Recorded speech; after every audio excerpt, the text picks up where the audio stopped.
Bonjour à tous.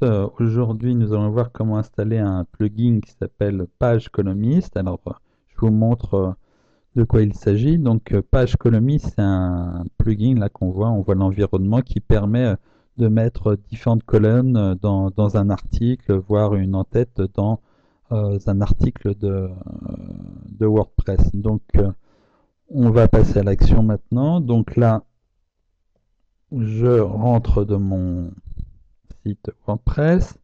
Donc là, je vais télécharger donc le plugin, voilà, page columniste, je le télécharge. Ouais, je charge déjà, il est là. Donc je l'installe sur mon site, installé sur mon site page columniste. Dès que c'est installé, il va me prévenir, voilà. Ensuite, j'active l'extension. Voilà, donc on le voit là, c'est page columniste, hein, donc il est bien activé, hein, il est ici.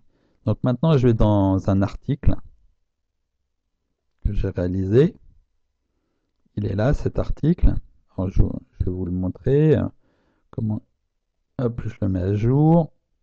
Voilà. Donc là, l'article il se situe comme ça, vous voyez. Donc là, il n'y a pas du tout de colonne. Il est fait de manière très simple. Donc là, maintenant, je retrouve mon plugin qui est ici, la page colonnique. Et puis, j'ai envie de mettre plusieurs colonnes. Donc là, vous voyez, c'est assez simple. Donc pour mettre une colonne, il suffit d'aller chercher la balise qui s'appelle, je vais aller en HTML, qui s'appelle Next Page, voilà, et je la mets où je veux. Donc là, je vais la mettre après partenaire, Next Page. Donc là, je vais avoir une colonne, et puis je vais en mettre deux, voilà, plus le Next Page ici, on va voir ce que ça va donner. Je mets à jour, et je retourne dans mon article, et vous voyez, donc là, j'ai bien mes, mes deux colonnes comme on peut faire. Alors après, l'intérêt, c'est ça, c'est aussi l'espace entre les deux colonnes. Alors c'est ici, un colonne défaut space. Alors si je mets 5 par exemple, l'intérêt, c'est que ça va être un peu plus espacé. Donc je retourne dans mon article pour voir. Est-ce que j'ai actualisé? Je ne sais pas. Bon, c'est pas significatif, mais bon, en tout cas, sachez, si par exemple là je mets 0, alors je redescends et je mets 0, hop, normalement les textes devraient se toucher. Voilà, je retourne sur mon article et voilà, on voit que les textes là se touchent.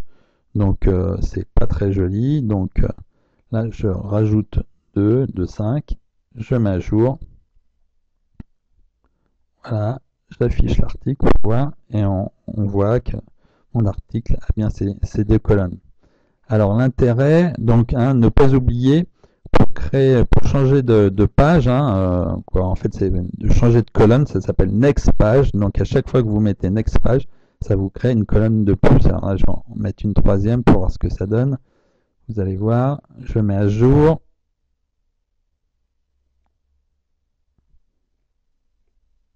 Ah, il ne me l'a pas mis parce que effectivement là c'est pas assez large, donc je ne peux pas. Mais bon, vous voyez le principe de ce plugin. Voilà, je vous remercie. À très bientôt pour un prochain plugin.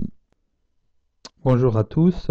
Aujourd'hui, nous allons voir comment installer un plugin qui s'appelle Page Columnist. Alors, je vous montre de quoi il s'agit. Donc, Page Columnist, c'est un plugin là qu'on voit. On voit l'environnement qui permet de mettre différentes colonnes dans un article, voire une en-tête dans un article de WordPress. Donc, on va passer à l'action maintenant. Donc là, je rentre de mon site WordPress. Donc là, je vais télécharger donc le plugin, voilà, page columniste, je le télécharge. Ouais, je charge déjà, il est là. Donc je l'installe sur mon site,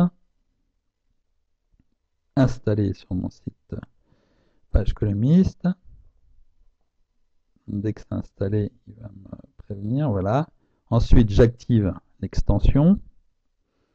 Voilà, donc on le voit là, c'est page columniste, hein, donc il est bien activé, hein, il est ici. Donc maintenant, je vais dans un article que j'ai réalisé. Il est là, cet article.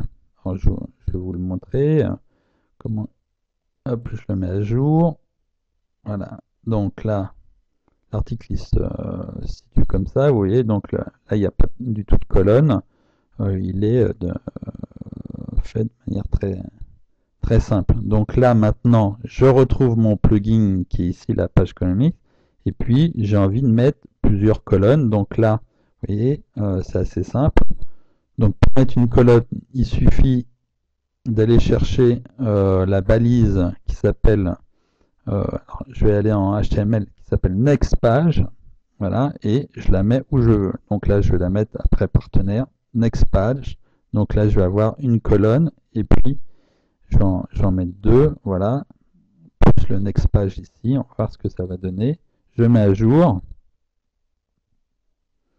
et je retourne dans mon article, et vous voyez, donc là, j'ai bien mes, euh, mes deux colonnes comme on peut faire. Alors après, l'intérêt, c'est ça, c'est aussi l'espace entre les deux colonnes. Alors c'est ici, un colonne défaut space. Alors si je mets 5 par exemple, l'intérêt, c'est que ça va être un peu plus espacé. Donc je retourne dans mon article pour voir. Est-ce que j'ai actualisé? Je ne sais pas.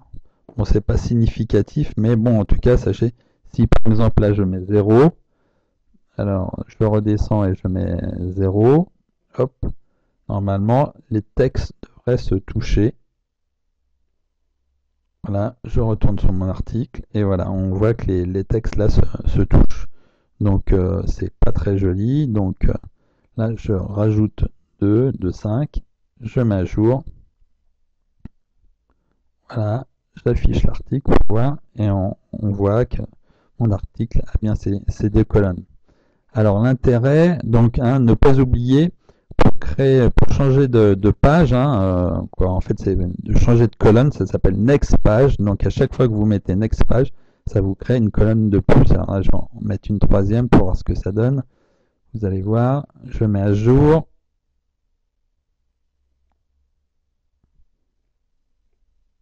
Ah, il ne me l'a pas mis parce que effectivement là c'est pas assez large, donc je ne peux pas. Mais bon, vous voyez le principe de ce plugin. Voilà, je vous remercie. À très bientôt pour un prochain plugin.